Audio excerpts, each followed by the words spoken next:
کہ مسیح کامل اور عظیم الشان نبی یعنی موسیٰ علیہ السلام کے تابع اور خادم دین تھا۔ یہاں سے وہ بات شروع ہوتی ہے جو اس اعتراض کے طور پر، اور اس کی انجیل تورات کی فرا ہے، اور یہ عاجز بھی اس جلیل الشان نبی صلی اللہ علیہ وسلم کے آخر خادمین میں سے ہے کہ جو سید الرسل اور سب رسولوں کا سرتاج ہے۔ اللہم صلی اللہ علیہ وسلم۔ تو یہ براہین احمدیہ کے صفحہ 593 یعنی پہلی جلد جو ہے روحانی خزائن کی، اس کے صفحہ 593 میں یہ عبارت موجود ہے۔ تو اس کے رد میں انہوں نے جو لکھا ہے وہ یہ ہے، ان کی کتاب سے میں عکس لایا ہوں۔ وہ لکھتے ہیں، یہ جو حضرت ابن عباس رضی اللہ عنہ کی تفسیر کا حوالہ دیا، کہتے ہیں دلیل یہ ہے جو اخیر سورہ احقاف میں ارشاد ہے کہ صبر کر جیسے اولو العزم نے رسولوں سے صبر کیا، صبر کر جیسے اولو العزم رسولوں سے صبر کیا۔ حضرت ابن عباس رضی اللہ تعالیٰ عنہما اولو العزم کے معنی صاحب عزم لکھتے ہیں۔ یہ دھوکہ دیتے ہیں لوگوں کو۔ اب یہاں حضرت ابن عباس کا اور تفسیر کا اور اولو العزم کا لفظ لا کے بوجھ ڈالنے کی کوشش کی ہے، اور آیت سورۃ احقاف کی پیش کرتے ہیں، فاصبر کما صبر اولو العزم۔ حضرت ابن اور کہتے ہیں کہ دیکھیں انہوں نے لکھا ہے کہ تو وہ اولو العزم رسولوں میں سے تھے جن کی شریعت مستقلہ ہوتی ہے۔ حضرت ابن عباس اس کے یہ بات لکھ بھی نہیں رہے کہ ان کی شریعت ہوتی ہے، وہ نبی بھی ہوتے ہیں۔ نبیوں کی تو بات ہو رہی ہے اولو العزم کی، لیکن شریعت کی کوئی بات نہیں ہو رہی۔ وہ کہتے ہیں اولو العزم کے معنی صاحب اعظم لکھتے ہیں، تو اولو العزم کے معنی صاحب اعظم ہے۔ اس میں حضرت ابن عباس ہوں یا کوئی لغت ہو یا کچھ بھی ہو، اولو کے معنی والے یا صاحب اعظم، عظم والے۔ ابن عباس رضی اللہ عنہ کے اس حوالے کی ضرورت کیا تھی؟ یہاں شریعت مستقلہ ان کے دماغ میں چھائی ہوئی ہے، اور اس کو منسوب کر لوگوں کو دھوکہ دینے کے یہ تفسیروں کے نام لکھے ہیں تاکہ توجہ ادھر ہے کہ واقعی بڑے بڑے حوالے ہیں یہاں پہ۔ عام لوگ تو پڑھتے بھی نہیں ان کتابوں کو، کون جاتا ہے یہ کتاب پڑھ کے تکذیب کے پیچھے ہو جاتے ہیں لوگ۔ اصل کتاب دیکھیں تو ہے ہی نہیں، میں ابھی بتاؤں گا۔ کہتے ہیں اور ضحاک نے صاحب جد و صبر لکھ کر پھر دونوں اولو العزم کے شمار میں حضرت نوح، ابراہیم، موسیٰ علیہ السلام چاروں اصحاب شرائع کا ذکر کر کے پانچویں حضرت وسلم کو شامل ان کے جانتے ہیں۔ انہوں نے ضحاک نے معنی کیے ہیں جد و صبر، یعنی کوشش کرنا اور صبر کرنا، بہت صبر کرنا۔ اور پھر جو ذکر ہے حضرت نوح اور ابراہیم اور حضرت موسیٰ عیسیٰ علیہ السلام کا، ان کو شریعت والا خود قرار دے رہے ہیں، ضحاک نے نہیں کہا۔ ضحاک کی تفسیر کون سی ہے، کہاں سے لی ہے، کوئی پتہ نہیں ہے، ضحاک کی کوئی تفسیر نہیں۔ پانچویں حضرت صلی اللہ علیہ وسلم کو شامل ان میں جانتے ہیں۔ تو یہ اپنی طرف سے بیان کر کے لوگوں کو دھوکہ دیتے ہیں۔ حضرت ابن عباس رضی اللہ عنہ نے بالکل یہ بات نہیں کی کہ اولو العزم کے معنی صاحب شریعت ہیں جن کی شریعت مستقلہ ہوتی۔ اس کے بعد پھر سورۃ احزاب کی یہی آیت جو آپ نے پڑھی ہے میثاق والی، اس کا ذکر کیا ہے۔ تو سورہ شورا اور سورۃ مائدہ کی آیتوں کا بھی ایسے ذکر کیا، اس میں کوئی ذکر صاحب شریعت کا موجود نہیں ہے۔ اب بات یہ ہے کہ تفسیر ابن عباس کا جو ذکر کرتے ہیں، اس میں میں نے تفسیر ابن عباس دیکھی، یہ تفسیر ابن عباس کا سرورک ہے، اور اس میں سورۃ الاحقاف کی صرف 3 آیتوں کی تفسیر انہوں نے کی ہے۔ فاصبر کما صبر اولو العزم کی تفسیر اس میں نہیں ہے ہی نہیں۔ آیت نمبر 36 کی تفسیر ہی کوئی نہیں ہے۔ 3 اور آیتیں ہیں جو سورۃ احقاف کی ہیں، وہ اس کی درج ہے۔ تو کس نے یہ تفسیر کھول لی ہے؟ اس زمانے میں تو دستیاب تو انٹرنیٹ پہ مل بھی جاتی ہیں، لائبریریوں میں بھی موجود ہیں، چھپ گئی ہیں۔ اس زمانے میں کہاں تھی، کہیں کہیں کاپیاں ہوتی تھی، کس نے دیکھنی ہے؟ مگر یہ دھوکہ دینے کے لیے انہوں نے اس کا حوالہ دیا ہے۔ اس آیت کی تفسیر، یہ کتاب جو میرے پاس تفسیر ابن عباس مکمل ہے، اس میں وہ موجود نہیں ہے۔ تو کیا یہ لوگوں کو بتا رہے ہیں؟ تکذیب اسی طرح ہی ہوتی ہے کہ تکذیب کا مطلب ہی جھوٹ بولنا ہوتا ہے، اس میں سچائی کی تحقیق کی وہ بات نہیں ہوتی جو سچائی کی طرف لے جائے۔ اب یہ کہتے ہیں کہ جو اس سے مراد کہتے ہیں حضرت عیسیٰ علیہ الصلوۃ والسلام صاحب شریعت تھے. تفسیر ابن عباس کا ذکر کرتے ہیں جس میں یہ موجود ہی نہیں، لیکن کشاف جو ہیں علامہ زمخشری، ان کی کتاب بہت بنیادی ہے، اصول تفسیر اور تفسیر کے لحاظ سے بہت بنیادی تفسیر ہے. انہوں نے یہ لکھا ہے، یہ صفحہ 20 پر، کہ اِنَّ عیسیٰ علیہ السلام کانا متعبداً بما فی التوراۃ من الاحکام، تورات میں جو احکام ہیں ان کی وہ پیروی مکمل طور، متعبداً کا مطلب ہے جیسے عبادت کرنی ہوتی ہے، اس کی مکمل تابعداری کرتے تھے. لأن الانجیل مواعظ و زواجر والاحکام فیہ قلیلۃ، کیونکہ انجیل جو ہے وہ نصیحتیں ہیں اور انذار ہیں، ڈانٹ ڈپٹ ہے، زواجر ڈانٹ ڈپٹ، اور احکام اس میں بہت ہی کم ہے. تو یہ جو ہے دعویٰ کرنا کہ وہ صاحب شریعت تھے اور ناسخ تھے شریعت موسوی کے، یہ بات درست نہیں ہے، یہ غلط بات ہے. حضرت عیسیٰ علیہ الصلوۃ والسلام شریعت موسوی کے تابع تھے، اور قرآن کریم میں جب صاف طور پر اللہ تعالیٰ فرماتا ہے کہ حضرت موسیٰ علیہ السلام کے بارے میں فرمایا وَقَفَّيْنَا مِن بَعْدِهِ بِالرُّسُلِ وَلَقَدْ آتَيْنَا مُوسَى الْكِتَابَ وَقَفَّيْنَا مِن بَعْدِهِ بِالرُّسُلِ، سورہ بقرہ کی آیت نمبر 87 کہ ہم نے موسیٰ علیہ السلام کو کتاب دی، یعنی شریعت تورات، اور ان کے بعد پے در پے رسول بھیجے، اور پھر فرمایا وَقَفَّيْنَا عَلَىٰ آثَارِهِم بِعِیسیٰ ابْنِ مَرْیَمَ، انہی کے نقش قدم پر حضرت عیسیٰ علیہ الصلوۃ والسلام کو ہم نے بھیجا مصدقا لما بین یدیہ من التوراۃ، وہ تورات کی تصدیق کرنے والے تھے، اور ان کو ہم نے آتینہ الانجیل، ہم نے انجیل دی، فیہ ہدی و نور، اس میں ہدایت اور نور تھی. تو اس میں خاص طور پر حضرت عیسیٰ کا بھی ذکر ہوتا ہے، انہی نبیوں کے تسلسل میں آیا. اور پھر اللہ تعالیٰ فرماتا ہے وَرَسُولًا إِلَىٰ بَنِي اسرائیل، کہ وہ بنی اسرائیل کی طرف رسول تھے.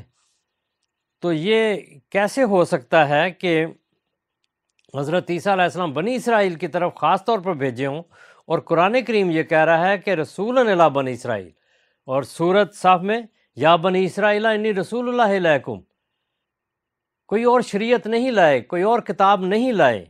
انجیل جو ہے وہ اسی طرح ہے جس طرح حضرت داؤد علیہ السلام کو زبور عطا کی گئی، وہ کوئی الگ کتاب نہیں ہے. حضرت سلیمان علیہ السلام کو، حضرت یسایہ کو، حضرت حزقیل کو، جتنے نبی ہیں سب کو اللہ تعالیٰ نے الہام کیے، وہ ان کی کتابیں ہیں، لیکن وہ سب تورات کی خدمت کرنے والے ہیں. تو یہ سارا ذکر قرآن کریم میں موجود ہے. حضرت عیسیٰ علیہ السلام خاص طور پر حضرت عیسیٰ علیہ السلام کے لیے آتا ہے رسولاً الی بنی اسرائیل. تو صاحب شریعت کہاں سے ہو گئے؟ اور حضرت عیسیٰ علیہ الصلوۃ والسلام نے خود اس حقیقت کو بڑا کھول کر بیان کیا ہے انجیل میں، اپنا کیا کہتے ہیں انجیل میں، کہ میں شریعت کو منسوخ کرنے نہیں آیا بلکہ پورا کرنے آیا ہوں، اور جو اس کے حکم میں سے کوئی ٹالے گا وہ جواب دہ ہوگا خدا کے حضور، اس کا ایک شوشہ بھی نہیں بدلا. یہ حضرت عیسیٰ علیہ السلام کی واضح طور پر تقریر موجود ہے انجیل میں. تو وہ کس طرح ہو سکتا ہے کہ وہ صاحب شریعت نبی ہیں؟ وہ کہتے ہیں میں شریعت کو منسوخ کرنے نہیں بلکہ پورا کرنے آیا ہوں. تو اس کا حوالہ انشاءاللہ آپ دیکھ لیں گے اسکرین پر. اب جو انہوں نے بات کی ہے کہ یہ جو سورۃ احزاب کی آیت میں وَإِذْ أَخَذْنَا مِنَ النَّبِيِّينَ مِيثَاقَهُمْ، کہ جب نبیوں سے ہم نے ان کا میثاق لیا، وَمِنْکَ، اور تجھ سے بھی، یعنی رسول کریم صلی اللہ علیہ وسلم سے میثاق لیا، وَمِن نُوحٍ وَإِبْرَاهِيمَ، حضرت نوح علیہ السلام سے اور ابراہیم علیہ السلام سے، وَمُوسَىٰ وَعِیسیٰ ابْنِ مریم. یہاں 5 رسولوں کا ذکر ہے. اور یہ میثاق کون سا تھا؟ یہ میثاق وہ ہے جو سورۃ آل عمران کی آیت 82 میں ہے کہ وَإِذْ أَخَذَ اللَّهُ مِيثَاقَ النَّبِيِّينَ لَمَا آتَيْتُكُم مِّن كِتَابٍ وَحِكْمَةٍ ثُمَّ جَاءَكُمْ رَسُولٌ مُصَدِّقٌ لِّمَا مَعَكُمْ لَتُؤْمِنُنَّ بِهِ وَلَتَنصُرُنَّهُ. اللہ تعالیٰ نے جب نبیوں سے یہ میثاق لیا کہ جب بھی تمہارے پاس کوئی کتاب اور حکمت آئے تو، اور کوئی رسول آئے جو مصدق ہو، تصدیق کرنے والا ہو پہلی چیز کا جو تمہارے پاس ہے، تو اس پر ضرور ایمان لانا، والا تنصرنہ، اور اس کی ضرور مدد کرنا. کالا اقررتم، نبیوں سے پھر عہد لیا کہ تم اس کا اقرار کرتے ہو، وَأَخَذْتُمْ عَلَىٰ ذَٰلِكُمْ مِصْرِی، اور اس پر میرے ساتھ پختہ وعدہ کرتے ہو۔ قالوا اقررنا، انہوں نے جواب دیا ہم یہ کرتے ہیں۔ یہ ان کی روحوں سے بات ہو رہی ہے، عالم ارواح میں یہ سارا میثاق چل رہا ہے اور خدا تعالیٰ کا ان سے مکالمہ مخاطبہ ہو رہا ہے۔ قال فاشهدوا وأنا معكم من الشاہدین، تو فرمایا کہ تم گواہ رہنا اور میں بھی تمہارے ساتھ گواہ ہوں۔ یہ اللہ تعالیٰ کی نگرانی ہے۔ اور پھر ان نبیوں کو مخاطب کر کے قوموں سے مخاطب ہوا ہے اللہ تعالیٰ، فمن تولی بعد ذلک فاولئک هم الفاسقون، کیونکہ نبیوں نے تو نافرمانی نہیں کرنی تھی، انہوں نے تو نہیں پھرنا تھا، تو قوموں کو کہا کہ تم نے پھرنا نہیں ہے، جو پھرے گا وہ منافق ہوگا، فاسق ہوگا۔ تو یہ عہد ہے، میثاق ہے جو لیا گیا۔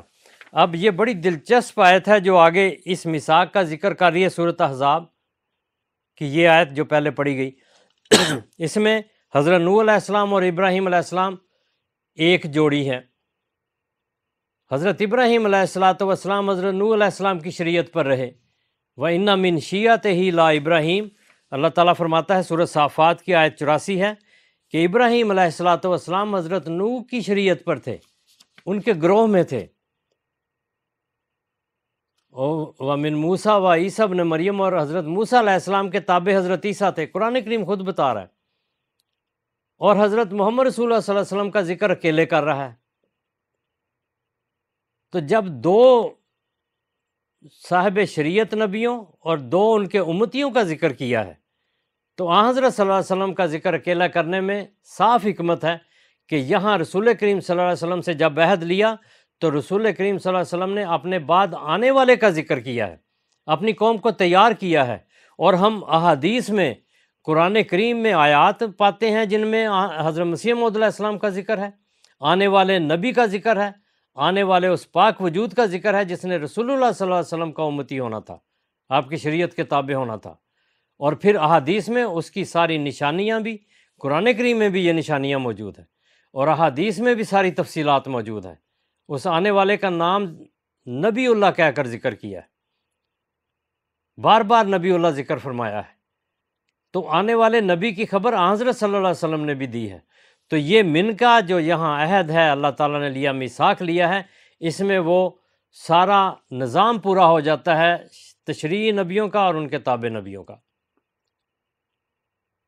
حضرت نوح علیہ السلام ان من شیعتہ الی ابراہیم، آپ کے گروہ میں حضرت ابراہیم علیہ السلام، حضرت موسیٰ علیہ السلام کے گروہ میں حضرت عیسیٰ علیہ السلام، اور جب حضرت صلی اللہ علیہ وسلم سے یہ عہد لیا گیا تو آپ نے پھر اس عہد کو اس طرح نبھایا کہ آپ نے اس آنے والے کی تفصیلی خبر دی، اس کے مقام کو بیان فرمایا، تو یہ امت کو تیار کیا۔ اور پہلے آئمہ اور آئمہ سلف نے جو پیشگوئیاں کی، ان میں اس آنے والے وجود کی نشانیوں کو مزید کھول کر بیان فرمایا، جو رسول اللہ صلی اللہ علیہ وسلم کی پیشگوئیاں تھیں ان کو مزید وضاحت سے پیش کیا۔ تو یہ امت کے لیے تیاری موجود تھی، مگر یہ اس قسم کے علماء تھے جو تکذیب کی راہ میں آگے آئے، ان کے لیے بھی پیشگوئیاں تھیں جنہوں نے رد کرنا تھا، رسول اللہ صلی اللہ علیہ وسلم کی بھی اور آئمہ کی بھی۔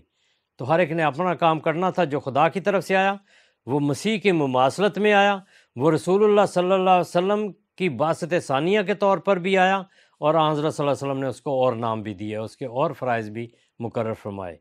تو یہ جو تکذیب کرنے والے ہیں، انہوں نے جو رخ اختیار کیا کہ اس طور پہ بھی حضرت حضرت مسیح موعود علیہ السلام کو جھٹلائیں کہ آپ نبی نہیں تھے، اور حضرت عیسیٰ جو تھے صاحب شریعت نبی تھے۔ حضرت مسیح علیہ السلام کا جو دعویٰ تھا نبوت کا تھا، شریعت کا نہیں تھا، تو اس لحاظ سے یہ شریعت، یہ مماثلت نہیں بنتی، یہ مشابہت نہیں بنتی۔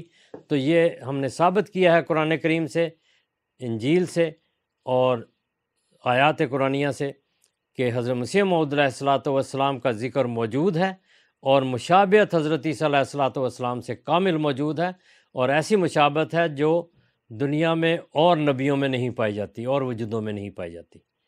وآخر دعوانا ان الحمد للہ رب العالمین۔ جزاکم اللہ احسن الجزا حادی صاحب۔ ناظرین کرام، اگلے پروگرام میں ایک دوسرے اعتراض کے جواب کے ساتھ آپ کی خدمت میں حاضر ہوں گے۔ تب تک کے لیے السلام علیکم ورحمۃ اللہ وبرکاتہ۔ صف دشمن کو کیا ہم نے بہجت پامال سیف کا کام قلم سے ہی دکھایا. احمدیہ مسلم جماعت اسلام میں نشت ثانیہ کی الہی تحریک